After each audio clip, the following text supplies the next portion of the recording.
स्वागत है आपका हमारे न्यूज चैनल 10 न्यूज नेटवर्क में। मैं हूं आपके साथ हिमांशु शर्मा। आज ग्रेटर नोएडा के अंतर्गत आरएसएस प्रमुख हालांकि सभी के बीच जो इतने प्रसिद्ध माने जाते हैं और कहीं ना कहीं राष्ट्र निर्माण में अपनी महत्वपूर्ण भूमिका अदा करते हैं, आरएसएस के संघ संचालक जी का आगमन यहाँ पर हुआ और उन्होंने अपना उद्बोधन दिया। यहाँ पर तमाम प्रबुद्धजन जो हैं गौतम बुद्ध नगर से हमारे साथ मौजूद है, इनसे जानेंगे कि उनके उद्बोधन में क्या कुछ खास इन्हें लगा। और सर, आप क्या कहना चाहेंगे, किस तरीके का उद्बोधन था? निश्चित रूप से भारतवर्ष को 1947 के बाद जिस दिशा की आवश्यकता थी, आज पूजनीय सरसंघ चालक जी ने वर्तमान में भविष्य के भारत की क्या दिशा होनी चाहिए, उस नाते हम सब लोग का मार्गदर्शन किया है। क्योंकि जब तक हमारा स्व आधारित समस्त व्यवस्था नहीं होगी, स्व आधारित शिक्षा नहीं होगी, स्व आधारित उद्योग नहीं होंगे, स्व आधारित तकनीक नहीं होगी, तब तक राष्ट्र की स्वतंत्रता का कोई अर्थ नहीं है।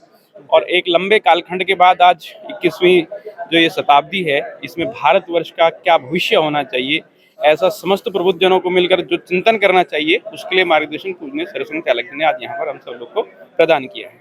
जी सर, आपने भागवत जी जो हैं उनका पूरा उद्बोधन सुना, उसमें से कौन से विषय थे जो आपको ज्यादातर आकर्षित किए गए और आपको लगा कि सभा का जो ध्यान है वो कहीं ना कहीं एकदम एकाग्र हो गया?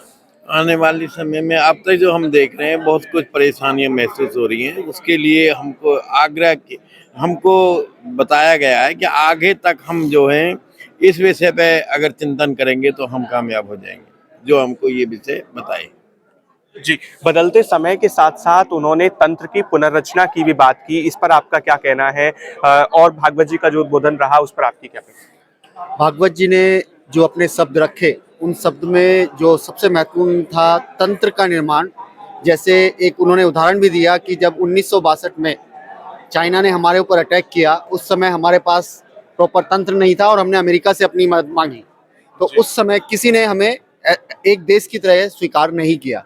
तो अगर वह तंत्र आज के समय में है, जहाँ पर हम हमारे ऊपर आक्रमण होने पर उनको जो हमारे ऊपर आक्रमण करते हैं उनको घुस कर मारते हैं, ऐसे ही तंत्र की परिकल्पना पूरा भारत कर रहा है और इस दिशा में सभी लोग बहुत तेजी से आगे बढ़ रहे हैं। पूरा भारत आगे बढ़ रहा है, ये तंत्र आगे बढ़ रहा है। भागवत जी का सर यह भी कहना था कि अंत काल तक विश्व को भारत की जरूरत होगी और भारत चिरकाल तक रहेगा। क्या मानना है? प्राचीन काल से भारतवर्ष है, था और रहेगा। हम करें राष्ट्र आराधन, तन मन धन से, जीवन से हम करें राष्ट्र आराधन। आज जो मूल तत्व पूजनीय सरसंघ चालक मोहन भागवत जी का जो था वो यही सार था, हम करें राष्ट्र आराधन। जी, यहाँ पर सर एक प्रश्न मैं ये भी पूछना चाहूंगा, तकनीक को मनुष्य की मनुष्यता खत्म करने वाला बताया उन्होंने, आर्टिफिशियल इंटेलिजेंसी के बारे में भी जिक्र किया, तो आप क्या मानते हैं?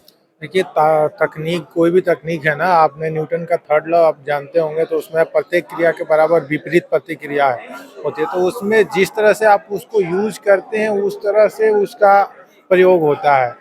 तो तकनीक जो है भी, एक विमान एक जगह से दूसरे जगह जाने के लिए भी यूज होता है, युद्ध में भी यूज होता है, और वो किसी आतंकी के हाथ में लगता है तो वर्ल्ड ट्रेड सेंटर पर हमला भी हो जाता है। जी। तो वो डिपेंड करता है कि कौन सा तकनीक कौन लोग कैसे यूज करता है, उसके ऊपर है। और ज़्यादा तकनीक में जो तकनीक भी मनुष्य ही बनाता है, तो तकनीक से फास्ट तो मनुष्य का ही दिमाग होता है।